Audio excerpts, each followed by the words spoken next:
Hello everyone, कैसे हैं आप लोग। तो एलटी ग्रेड के लिए जो टेट लागू करने को लेकर याचिका दायर की गई थी, आपको पता ही है ना इसके बारे में कि यहाँ पर आप केस स्टेटस फिर से देख लीजिए। 12 अगस्त को इसकी पहली सुनवाई हुई थी और अब इसकी 21 तारीख को जो ऑर्डर आया था वो ऑर्डर मैंने आपको शो कर दिया था। ऑर्डर मैं आपको पुनः दोबारा से भी दिखा सकता हूँ। ये ऑर्डर आप यहाँ पर अभी देख सकते हैं।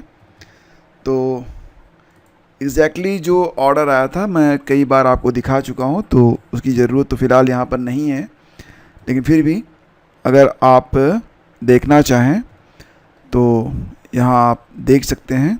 ये ऑर्डर था और यहाँ पर जो अगली डेट लगी थी, आज की डेट लगी थी, ठीक है, आज की डेट यहाँ पर लगी थी और यहाँ पर जो क्लियरेंस मांगा गया था सरकार से कि लिखित में सरकार ये बताए कि ये जो भर्ती हो रही है ये भर्ती कक्षा 6 से 10 तक के लिए हो रही है या फिर ये जो भर्ती है ये 9 और 10 के लिए है। ये एनसीटी ने भी स्पष्ट कर दिया है कि अगर 9-10 की भर्ती होती है तो उसके लिए कोई टेट की परीक्षा नहीं होती है। अगर कक्षा 6 से 10 तक की भर्ती है तो 6 to 8 के लिए हम यहाँ पर टेट का पेपर 2 करवाते हैं। लेकिन क्योंकि ये भर्ती जो है वो कक्षा 9-10 की है तो टेट कंपलसरी नहीं है। सरकार से पूछा गया कि भर्ती कक्षा 6 से 10 तक की है कि 9-10 की है। सरकार ने आज जब हियरिंग हुई है, आप यहाँ देख सकते हैं, आज सुनवाई हुई थी। Case is listed in court number 21 serial number 85 as fresh. तो आज की सुनवाई हुई और आज की सुनवाई एक लाइन में आपको बताता हूँ। सरकार ने क्या किया, 1 सप्ताह का समय लिया, ठीक है। वैसे आज उम्मीद थी कि कुछ फाइनल अपडेट आएगा, लेकिन देखो कभी भी ऐसा होता नहीं है कि एग्ज़ाम हो या फिर लास्ट डेट हो फॉर्म भरने की, उसकी वजह से ऑर्डर आ जाए। आप तो देख ही रहे हो 2021 वाला मामला अभी तक जो है चल रहा है और बहुत लंबे समय तक ये जो मामले कोर्ट में जाते हैं तो चलते रहते हैं। फ़िलहाल कोर्ट अपने तरीके से काम करती है और फ़िलहाल यहाँ पर 1 सप्ताह का समय सरकार ने मांगा है। अभी अगली हियरिंग कब होगी ये क्लियर नहीं है, लेकिन कोई निर्णय नहीं हुआ है। टेट के बारे में उम्मीद जताई जा रही है कि टेट लागू नहीं होगा, बाकी भविष्य के हाथ में है।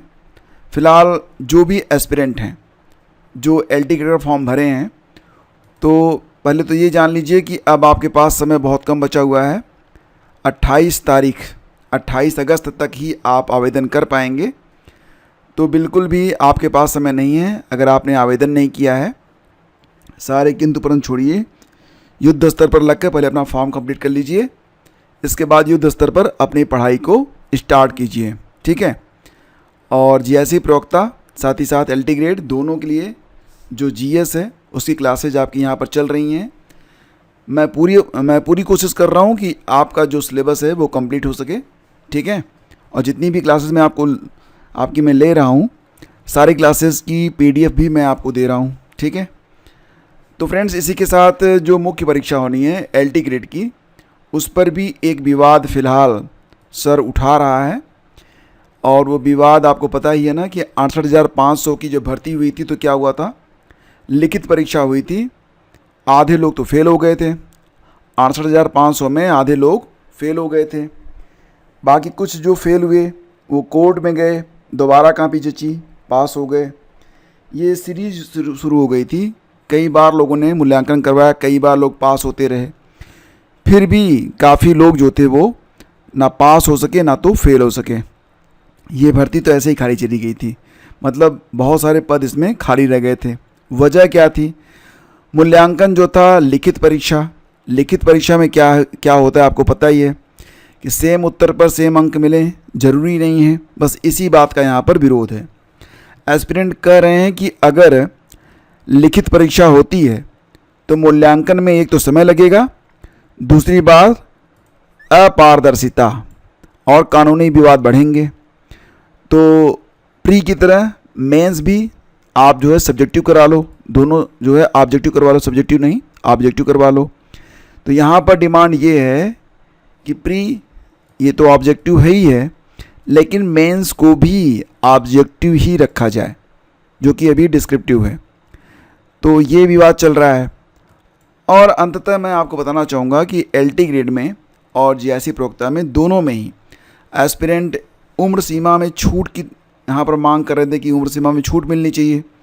काफ़ी दिनों के बाद वैकेंसी आई है तो छूट मिलनी चाहिए, लेकिन सरकार ने छूट यहाँ पर देने से हाँ ना कुछ नहीं किया, तो मतलब कि कोई छूट यहाँ पर नहीं मिली है।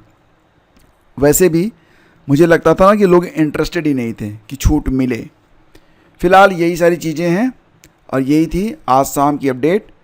एलटी ग्रेड में जो मेंस होगा वो सब्जेक्टिव होगा कि ऑब्जेक्टिव होगा, फ़िलहाल आप ये मान चलिए कि पहले तो आपको प्री क्वालिफाई करना है, तो प्री की तैयारी आप लग के कीजिए, फिर जब मेंस आएगा तो देखा जाएगा। वैसे मेंस अगर ऑब्जेक्टिव हो, मैं भी इसे बेटर मानता हूँ और मैंने इस पर कई बार आवाज़ भी उठाई है और इसके लिए कई बार मैंने लोगों से कहा भी है कि प्रयास किए जाएं, बड़े स्तर पर प्रयास किए जाएं कि जो एलटी ग्रेड की मुख्य परीक्षा है ये ऑब्जेक्टिव हो सके। ठीक है, थोड़ा सा प्रश्नों का लेवल आप टफ कर लेना, ठीक है, लेकिन पता नहीं ये लोग क्या करने वाले हैं। तो चलो, ये सारी चीज़ें निकल के सामने आ रही हैं और ये थी आज की अपडेट। थैंक यू, लाइक और शेयर कर देना। मिलते हैं आपसे अगले वीडियो में।